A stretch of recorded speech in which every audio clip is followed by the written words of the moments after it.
Caros alunos, sejam bem-vindos a mais uma aula da nossa disciplina de Sistemas de Controle 1. Hoje vamos falar a respeito da redução de subsistemas múltiplos, aula de número 13 da nossa disciplina. Bem, um subsistema é representado como um bloco apresentando uma entrada, uma saída e uma função de transferência. E muitos sistemas podem ser constituídos de vários subsistemas múltiplos. O que isso quer dizer? Quer dizer que, às vezes, um sistema representado por um G de S é o resultado da redução em uma única função de transferência de vários outros subsistemas conectados. E quando subsistemas múltiplos são conectados, alguns elementos esquemáticos adicionais devem ser acrescentados ao diagrama de blocos.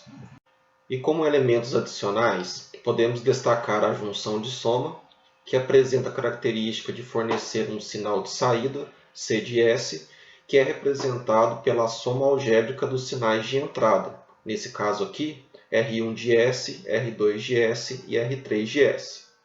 E o ponto de ramificação, que tem como função distribuir um sinal de entrada, nesse caso aqui um R de S, para vários pontos de saída. Vamos ver agora algumas topologias comuns de interconexões de subsistemas e a forma como essas representações podem ser reduzidas em uma única função de transferência. Como primeira representação, temos a conexão de alguns subsistemas em cascata. Então observem que a saída x1 de S do primeiro bloco é o resultado da multiplicação da entrada R de S pela função de transferência G1 de S. O sinal de saída do segundo bloco em cascata, x2 de S, é o resultado da multiplicação da entrada R de S pelas funções de transferências G1 de S e G2 de S. Como saída definitiva do sistema, temos a C de S, que é definida pela multiplicação da entrada com as funções de transferência dos três subsistemas conectados em cascata. Desta forma, o conjunto de subsistemas em cascata pode ser representado por um único sistema com entrada R de S, função de transferência equivalente GEC de S e saída C de S. Assim, a função de transferência GEC de S é o resultado da multiplicação entre as funções G1 de S, G2 de S e G3 de S. Como outra representação, temos alguns subsistemas dispostos na configuração paralela. Observem que a saída C de S nessa configuração é o resultado da soma algébrica das saídas x1 de S, x2 de S e x3 de S, sendo que o x1 de S é o resultado do produto entre a entrada R de S e a função de transferência G1 de S. O x2 de S é o resultado do produto entre a entrada e a função de transferência G2 de S.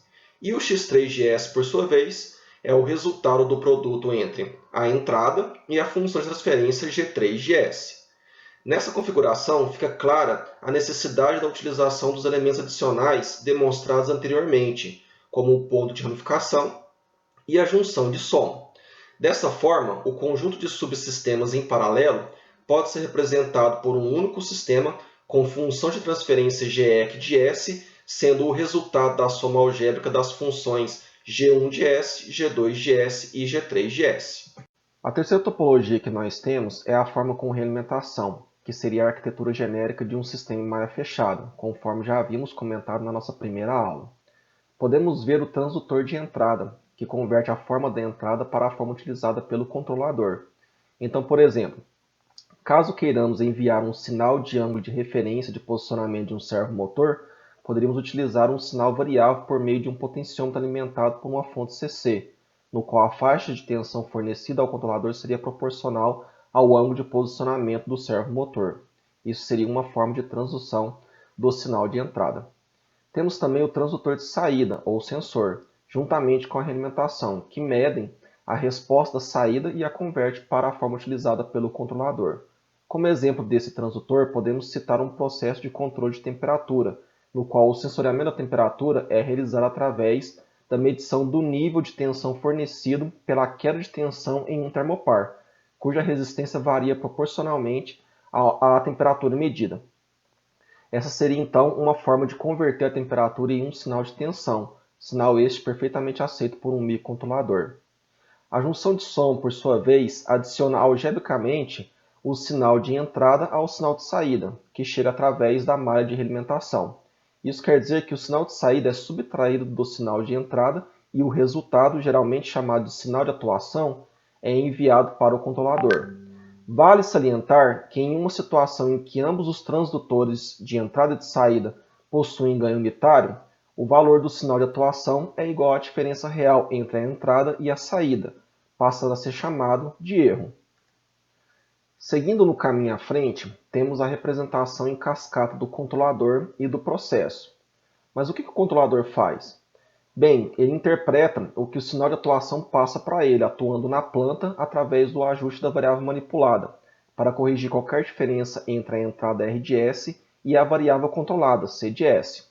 Como exemplo prático, podemos destacar um controle de vazão, no qual o sinal de atuação esteja apresentando inicialmente um valor positivo, o que quer dizer que a vazão lida apresenta um valor abaixo da vazão de referência. Nessa condição, o controlador vai interpretar que há uma necessidade de aumento na vazão de saída do sistema e passa a atuar no processo aumentando a variável manipulada, que nesse caso poderia ser o ângulo de abertura de uma válvula, fazendo com que a vazão aumente até chegar ao valor de referência. Em uma situação oposta, na qual o sinal de atuação apresentasse um valor negativo, ou seja, a vazão lida é maior do que a vazão de referência, o controlador reduziria então o ângulo de abertura da válvula para reduzir a vazão do processo. Para facilitar a nossa análise, vamos simplificar a representação, na qual o controlador e a planta são reduzidos em uma única função de transferência. A realimentação é vista como um único bloco e o transdutor de entrada é unitário.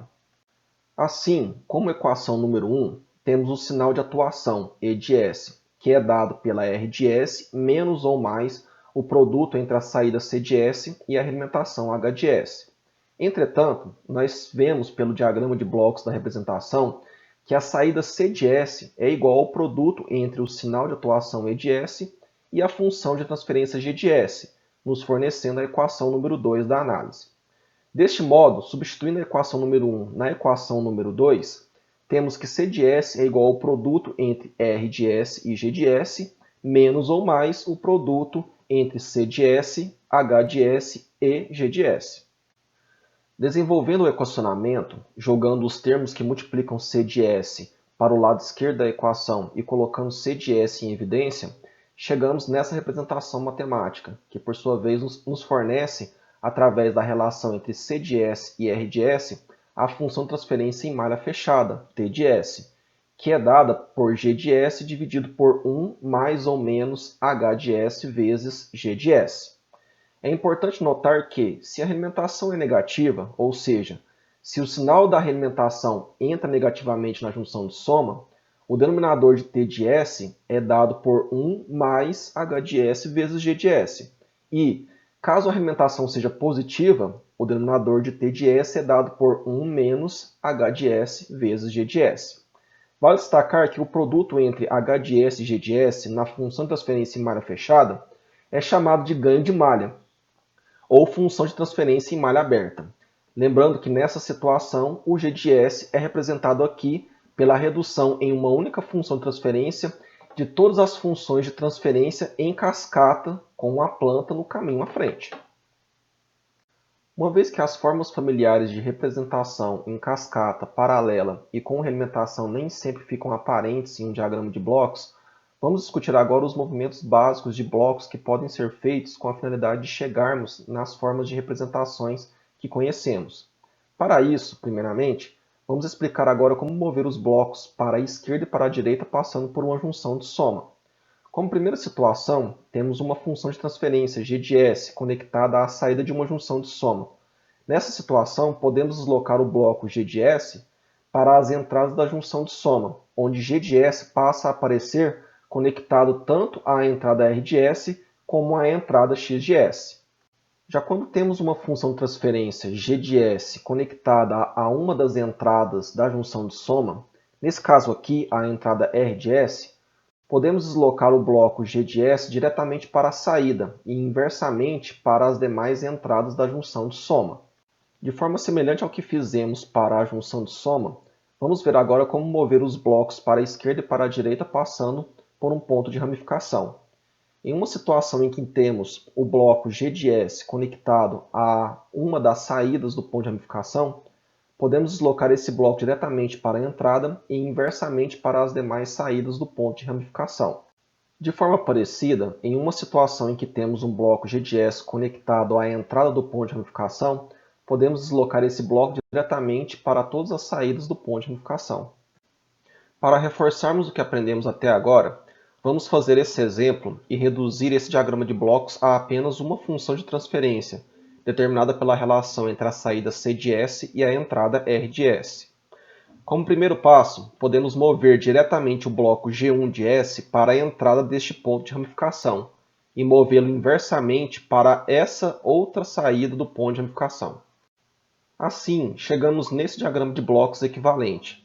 Observem que nós temos uma realimentação neste ponto que resultará em uma função de transferência equivalente GEC1 de S, dada por G1 de S dividida por 1 mais G de S vezes G1 de S. Observem também que utilizei um mais na operação do denominador, pois a realimentação é negativa. Em seguida, podemos também reduzir em uma única função transferência essa representação paralela, gerando a função transferência GEC2 de S, que é dada por G2 de S mais 1 sobre G1 de S. Como representação final, temos as três funções de transferência, GEC1 de S, GEC2 de S e G3 de S, dispostas em cascata. Para finalizar a resolução do exercício, vemos que a função transferência final, representada pela relação entre C de S e R de S, é dada pelo produto entre GEC1 de S, GEC2 de S e G3 de S. Assim, essa função transferência tem como numerador o produto entre G1 de S, G2 de S e G3 de S, somado a G3 de S, e tem como denominador o resultado de 1 mais H de S vezes G1 de S. Para exercitarmos mais, temos mais um exemplo de redução de subsistemas. Neste segundo exemplo, vemos que a função transferência G7 de S pode ser deslocada diretamente para a entrada desse ponto de ramificação e inversamente para a outra saída desse mesmo ponto de ramificação. Além disso, vemos uma configuração em paralelo entre as funções G3 de S e G4 de S, formando a função transferência equivalente GEC1 de S, dada pela soma entre G3 de S e G4 de S. Depois do deslocamento do bloco G7 de S, temos esse segundo diagrama de blocos equivalente. Nessa nova configuração, podemos determinar uma função de transferência equivalente GEC2 de S, que é dada pela associação em cascata entre GEC1 de S e a forma de realimentação, configurada pelo bloco G7 de S no caminho à frente e G6 de S na realimentação. Assim, GEC2 de S é dada por G7 de S dividida por 1 mais o produto entre G6 de S e G7 de S, tudo isso multiplicado por GEC1 de S. Podemos também determinar uma função de transferência equivalente GEC3 de S, dada pela associação em cascata entre G5 de S e o inverso de G7 de S, sendo, portanto, o resultado da relação entre G5 de S e G7 de S. Reduzindo ainda mais o diagrama de blocos e de posse da função equivalente GEC2 de S, podemos deslocá-la diretamente para a entrada desse ponto de ramificação e inversamente para a outra saída desse mesmo ponto de ramificação. Assim, nessa nova configuração do diagrama de blocos, podemos agora determinar mais duas funções de transferências equivalentes. A primeira delas é a GEC4 de S, determinada pela forma de realimentação fornecida pelos blocos GEC2 de S e G8 de S, de modo que GEC4 de S é dado por GEC2 de S dividido por 1 menos o produto entre G8 de S e GEC2 de S. Observem também que utilizei um menos na operação do denominador, pois a realimentação é positiva. Já a segunda função de transferência equivalente que podemos retirar desse diagrama de blocos é a GEC5 de S, determinada pela representação paralela entre GEC3 de S e a associação em cascata entre G2 de S e 1 sobre GEC2 de S. Sendo assim, GEC5 de S é dada pela soma entre GEC3 de S e a relação configurada por G2 de S sobre GEC2 de S. Por fim, temos o diagrama de blocos reduzido, e a partir dele podemos chegar na função transferência final determinada pela relação entre C de S e R de S. Observe que G1 de S encontra-se em cascata com GEC4 de S e que GEC5 de S forma a realimentação do sistema. Deste modo, a função transferência equivalente final possui numerador igual ao produto entre G1 de S e GEC4 de S e denominador igual a 1 mais o produto entre G1 de S, GEC4 de S e GEC5 de S, o que confere para nós essa função transferência que vocês estão vendo dentro do retângulo vermelho. Uma aplicação imediata de tudo que nós vimos até agora é a análise e o projeto de sistemas com realimentação que possam ser reduzidos a sistemas de segunda ordem. A ultrapassagem percentual, o tempo de acomodação, o instante de pico e o tempo de subida podem então ser obtidos a partir da função de transferência equivalente em malha fechada. Reduzindo esse sistema a uma única função de transferência equivalente, temos que a função de transferência em malha fechada T de S é dada por K dividido por S ao quadrado mais A vezes S mais K, em que K representa o ganho variável da função de transferência em malha aberta. Observem que, como o ganho variável K aparece no denominador da função de transferência T de S, à medida que ele varia, os polos se movem através das três faixas de operação de um sistema de segunda ordem: superamortecido, criticamente amortecido e subamortecido.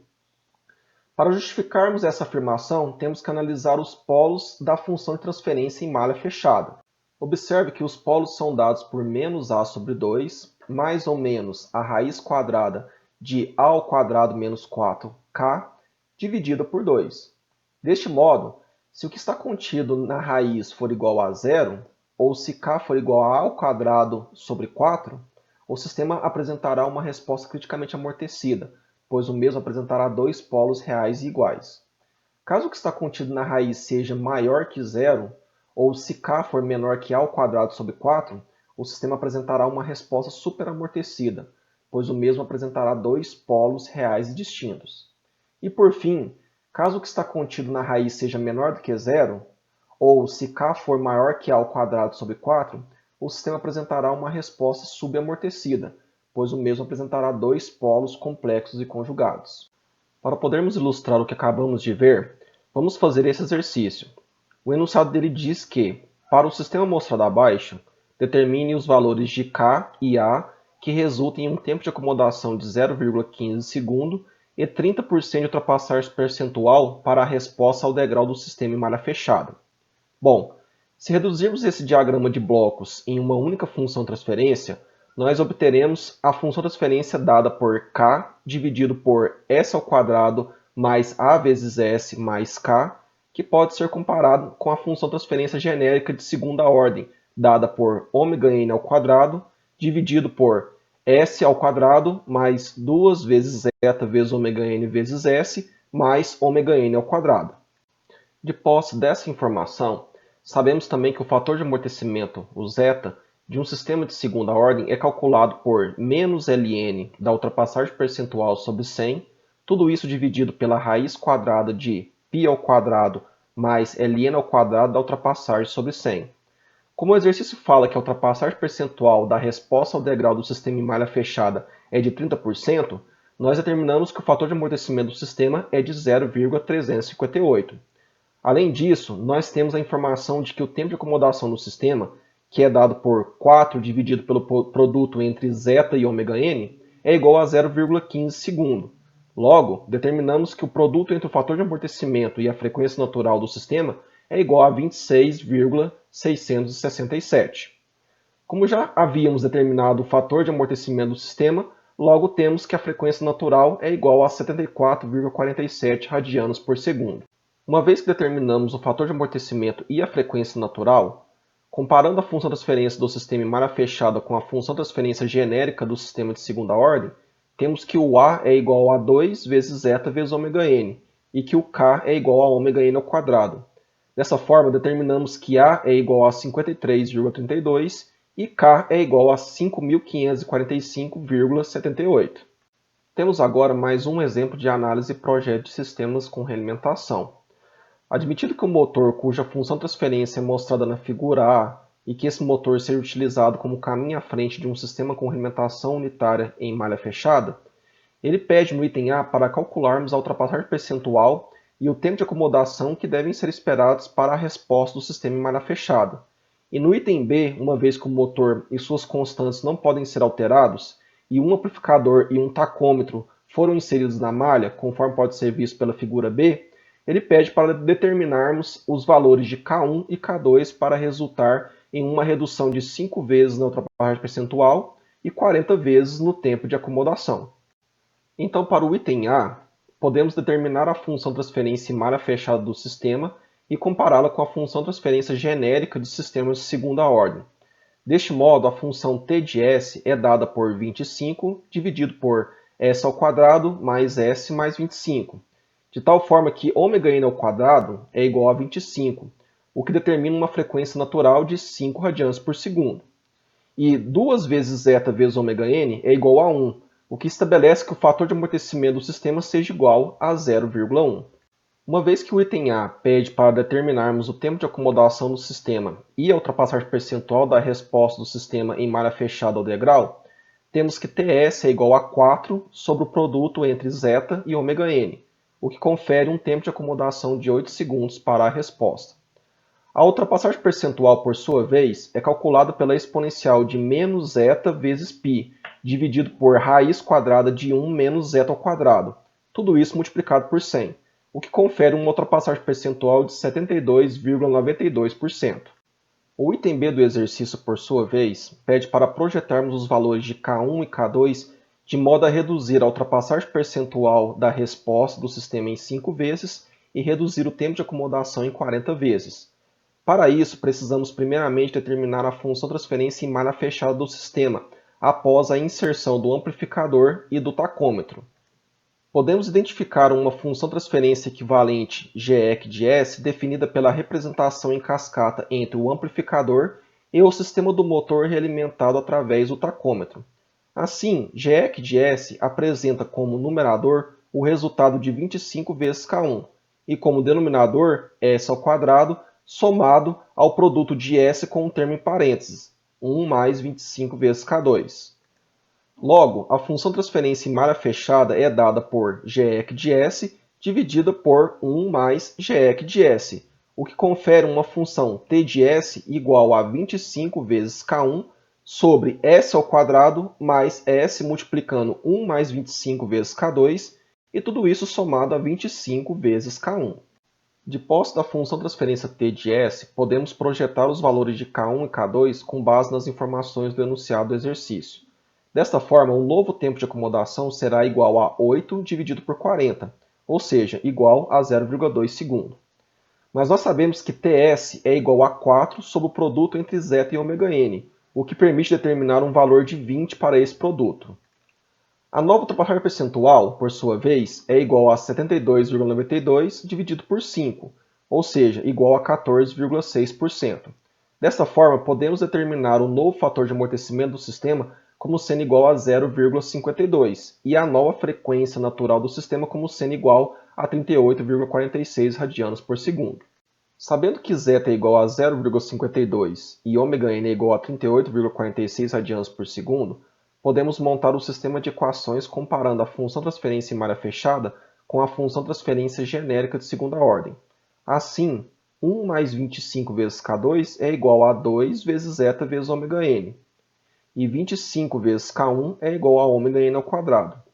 Resolvendo o sistema de equações, chegamos aos valores de K1 e K2 como sendo iguais a 59,17 e 1,56 respectivamente. Com isso, fechamos mais uma aula. Na próxima aula iniciaremos os estudos sobre o conceito de estabilidade de sistemas de controle. Até mais, pessoal!